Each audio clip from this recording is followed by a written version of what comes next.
Protest peaceful नहीं था। मैं नाम नहीं लूंगा कि आपके कौन कौन से नेता वहां पर गए और मंच शेयर किया। तो जो पूरा प्रोटेस्ट पीसफुल नहीं था, बकौल जुनैद खान, तो उस अशांत प्रदर्शन में आपके नेता क्या करने गए थे?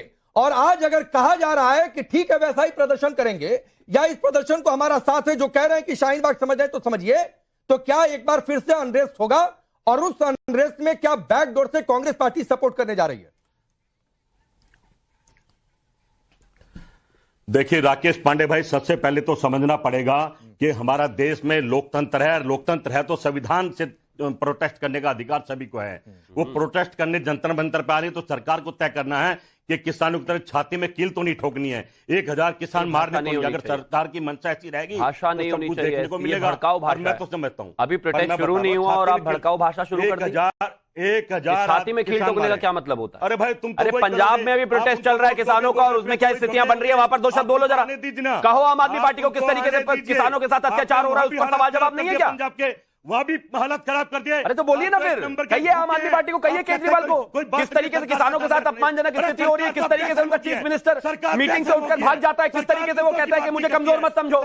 सरकार का काम, मत चिल्लाइए, मत चिल्लाइए, नस फट जाएगी, मत चिल्लाइए। वैसे कार्यकर्ता बहुत कम है आप कांग्रेस के पास, लेकिन मैं सिर्फ एक ही चीज कहना चाहता हूँ, ऐसे चलेगा नहीं। जनता की बात नहीं करते हैं, जनता के बातों की बात नहीं करते हैं। जनता की बातें हैं भाई, ये जनता की ही बातें हैं। कहिए पंजाब में गलत हो रहा है, कहिए नहीं देंगे, कहिए गलत हो रहा है पंजाब में, कहिए गलत हो रहा है। आपकी मंशा है। नहीं, मैं आ रहा हूं। किसानों को आम आदमी पार्टी की आपकी मंशा जो बात शिवम त्यागी ने कही, अरे रुकिए ना जगदीश जी, हो गया, सुनना भी है। मैंने आपसे सिर्फ एक लाइन का सवाल पूछा था कि जुनैद खान एमआईएम के नेता कह रहे कि शाहीन बाग जितने दिनों तक प्रोटेस्ट चला वो पूरा ड्यूरेशन शांतिपूर्ण नहीं था, कई सारी चीजें आपत्तिजनक रही, विवादित रही, जुनैद खान ने एक्सेप्ट किया है। आपके नेता गए वहां पर मंच पर, आज तक उस प्रोटेस्ट को सपोर्ट किया जाता है, बावजूद इसके कि अब ये कहा जा रहा है कि वो पूरा प्रोटेस्ट पीसफुल नहीं था।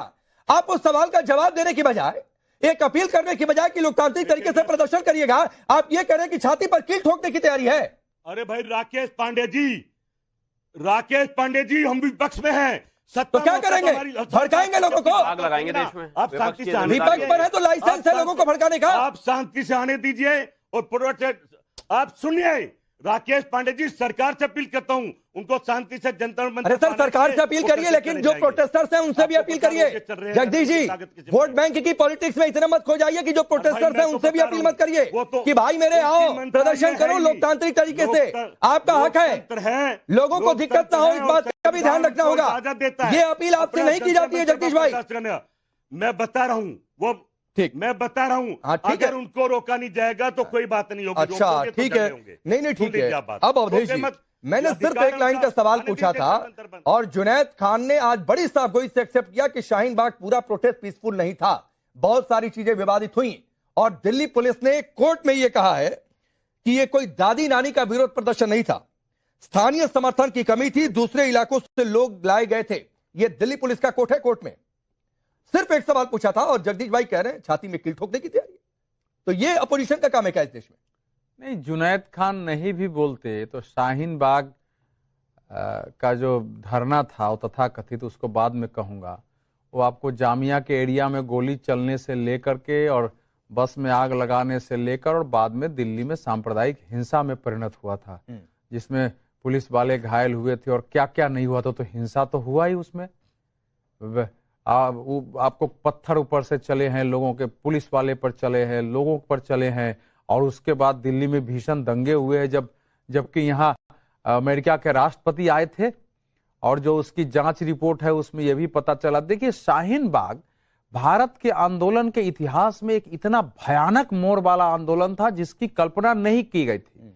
मैं उन पत्रकारों में से था जिसपे वहां लाइव डिबेट में कॉलर पकड़ के भीड़ ने पीछे खींचा था। मैं वहां था लाइव में, पत्रकार वहां पीटे जाते थे, कोई 1 घंटा वहां डिबेट नहीं कर सकता था। तो बाकी हिंसा तो दूर है, पत्रकारों के खिलाफ तो वहां डेली हिंसा हो रही थी, धक्का मुक्की अगर आप जा रहे हैं तो वो एक भयानक परिदृश्य था। और बाद में तो ऐसी स्थिति पैदा हो गई कि वहां आप उनके लोग खड़े होते थे कि कौन धरने तक पहुंचेगा, और जब वो अंत हुआ, कोरोना नहीं होता तो उनका अंत नहीं होता। और जो कृषि कानून विरोधी आंदोलन है, जिसको बहुत दुर्भाग्य से किसान आंदोलन कहा जाता है, वो उसका अगला भयानक रूप था, जो किसानों के नाम पर जो कुछ दिल्ली में हुआ, कि हम अहिंसक प्रदर्शन है। दोस्तों, अभिषेक ऑफिशियल टीवी में आपका स्वागत है। आपने इस डिबेट की वीडियो में देखा होगा कि कैसे बातें चल रही है। यह अभी जो मुस्लिम पर्सनल लॉ बोर्ड है उसको लेकर जो भी अमेंडमेंट हुए हैं वो सारे लोगों को भड़काने का काम कर रहे हैं। जो भी लोग हैं बताने का काम नहीं कर रहे, ऐसा मानना है। राजनीतिक पार्टियों का अपना अपना तर्क वितर्क है उनको, तो उसी को लेकर ऑल इंडिया मुस्लिम बोर्ड ने धरना का प्रदर्शन के लिए ऐलान किया था, जो कि दिल्ली में होने वाला है। उसी को लेकर डिबेट रखा गया था कि शाहीन बाग में धरना कैसे हुआ, किसानों का धरना कैसे हुआ, उस पर लेकर चल रही थी बातें। अपने अपनी पार्टी की तरफ से प्रवक्ता ने जवाब दिया, बात रखी। तो और उसमें जिस ढंग से ट्रैक्टर से पूरी दिल्ली को रौदने की कोशिश की और एक ट्रैक्टर को तोप बनाने के चक्कर में एक बेचारा नौजवान जो है आईटीओ पर ट्रैक्टर उसकी उलट गई, वही मर गया। उसके लिए आप सरकार को दोषी ठहराने लगे। पूरे लाल किला पर भयानक परिदृश्य पैदा हुआ। लेकिन ये तो सरकार का था कि भाई आंदोलन को ज्यादा हम उसके साथ हिंसा नहीं करेंगे, ज्यादा जोर जबरदस्ती नहीं करेंगे, और फिर वो इस कारण से हो रहा है। तो अगर लक्ष्य वो है कि हमको उस प्रकार से करना है, तो एक तो ये केवल वक्फ बिल का विरोध नहीं है, फर्स्ट ये समझने की जरूरत है। फिर इसका जैसे वो कृषि कानून का विरोध नहीं था, और उसके एक नेता ने कहा कि हम तो संसद तक पहुंचने ही वाला थे, बांग्लादेश पहले ही दोहरा देते। कोई कह रहा था कि हम तो वहां से जो चिकन नेक है वहां से बढ़ाते बढ़ाते और वहां से भारत का रास्ता काट देते। कई विदेश से उसके लिए आंदोलन होते। इसका मतलब यह हुआ कि इस वक्फ बिल के बहाने देश में ऐसे लोग हैं जो उसी तरह के हिंसा और अस्थिरता पैदा करके भारत को दुनिया में बदनाम करने। अब पुलिस उसको देखेगी। वक्फ कानून गलत है उसका होना, लेकिन उसके विरोध करने का अधिकार किसी को है। ठीक है, लोकतंत्र में किसान प्रदर्शन की बात की, जिन लोगों को बहुत दर्द हो रहा था किसानों के नाम पर, जो शिवम त्यागी ने कहा कि पंजाब में हो रहा है विरोध प्रदर्शन में परिणत हुआ, दूसरे आंदोलन से भयानक हिंसा हुई। लेकिन अंतिम लाइन में सुनिए उसकी परिणति देखिए ना, कि आज जो किसान आंदोलन जो चलाने की कोशिश हो रही है, भारत के ज्यादातर किसान संगठन उससे दूर हो चुके हैं। ये भी ध्यान रखने की जरूरत है। अब उनको उस ढंग का सपोर्ट मिलने वाला नहीं है। और बीच में थोड़ा ऑपरेशन तो सरकार ने किया है, दूर हो चुके हैं और पंजाब में विरोध प्रदर्शन चल रहा है। तो अब किसी को किसानों का दर्द नहीं है कि जो पंजाब में सड़कों पर है उन किसानों की बातचीत कर लें। तो धर्मेंद्र यादव, सवाल आपसे यह है कि भाई आप लोगों ने भी कह दिया कि इस विरोध प्रदर्शन को साथ है, और फिर तो क्या शाहीन बाग जैसा प्रदर्शन होगा तो उसको भी आप साथ दे रहे हैं? बिल्कुल नहीं। तो आप लोग यही चाहते हैं कि इसी तरीके का माहौल बने जो शाहीन बाग प्रोटेस्ट में हुआ था?